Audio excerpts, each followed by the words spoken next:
The room was silent, except for the faint hum of the ultrasound machine. My wife lay on the bed, smiling, her hand resting gently on her swollen belly. I remember thinking how serene she looked, how lucky I was. Then the doctor froze. His hand, mid-air, trembled slightly. His eyes darted between the monitor and my wife's face. He didn't speak at first, just stared, his breathing suddenly shallow.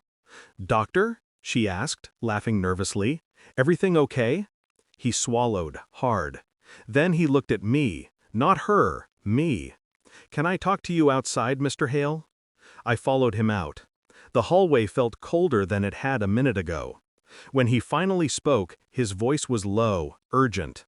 "Leave this hospital now. Go home, pack your things, file for divorce." I thought he was joking. "What? What are you talking about?" He shook his head. "There's no time to explain. You'll understand when you see this." He turned the screen toward me. And there it was, the ultrasound image. Two tiny shapes. Twins. But that wasn't the problem. The problem was their blood type.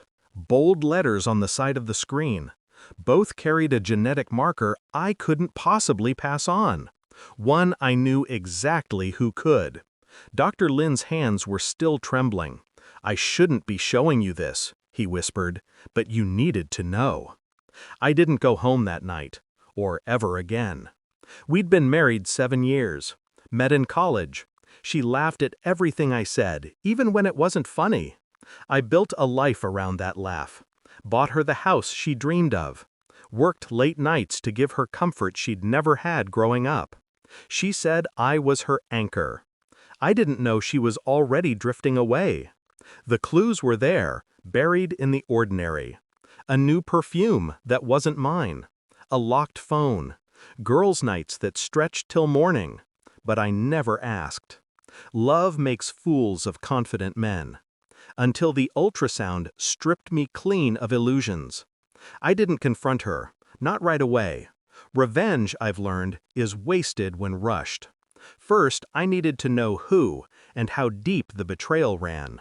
So I waited, smiled when she called, pretended I was just busy with work. Meanwhile, I hired someone, a private investigator named Doran, quiet, precise, discreet. It took 2 weeks. 2 weeks for him to hand me photos of her and him, Dr. Andrew Lin, her obstetrician, the same man who had warned me to leave.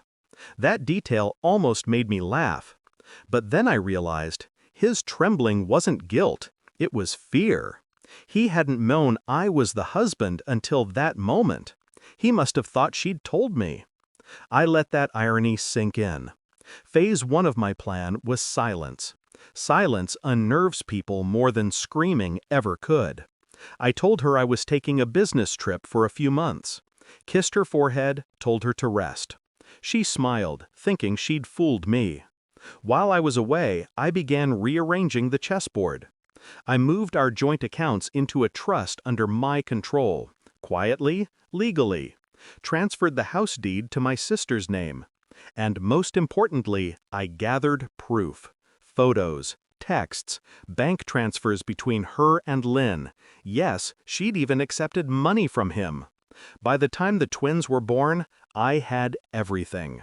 The day of their birth, I sent flowers to the hospital, her favorite lilies. A card attached. "Congratulations, Dr. Lin. They look just like you." That was all. No signature, no explanation. But she knew. I imagine her hands shaking as she read it. I imagine him pale, his perfect medical career collapsing in seconds as she turned to look at him. I didn't need to be there to see it. Months later, word spread fast. Lynn's wife, yes, he had one, found out. The hospital launched an internal review. And when the board discovered the falsified medical records I had anonymously submitted, it wasn't just his career that ended, it was his entire life. He lost his license, his marriage, his reputation. As for her, she called me once, just once, sobbing, "Why are you doing this to me?" I said nothing. Silence again, the sharpest blade. She filed for divorce 3 weeks later. I didn't contest. The court granted her nothing, because everything was already gone. People think revenge is about rage. It isn't. It's about control. I never raised my voice, never broke a thing. I simply removed myself and let the truth rot everything they'd built on lies. I live quietly now, by the coast. No one knows me here. Some nights I walk the shore and think about that ultrasound screen. Those two small shapes that weren't mine. I don't feel hatred anymore, just clarity. Love blinded me. Betrayal taught me to see. The last time I saw her was in a grocery store, nearly a year later. She looked smaller somehow, alone. Our eyes met for a brief second. She looked away first. I almost smiled, because in that silence, she finally understood what it feels like to watch everything you love disappear in one quiet heartbeat.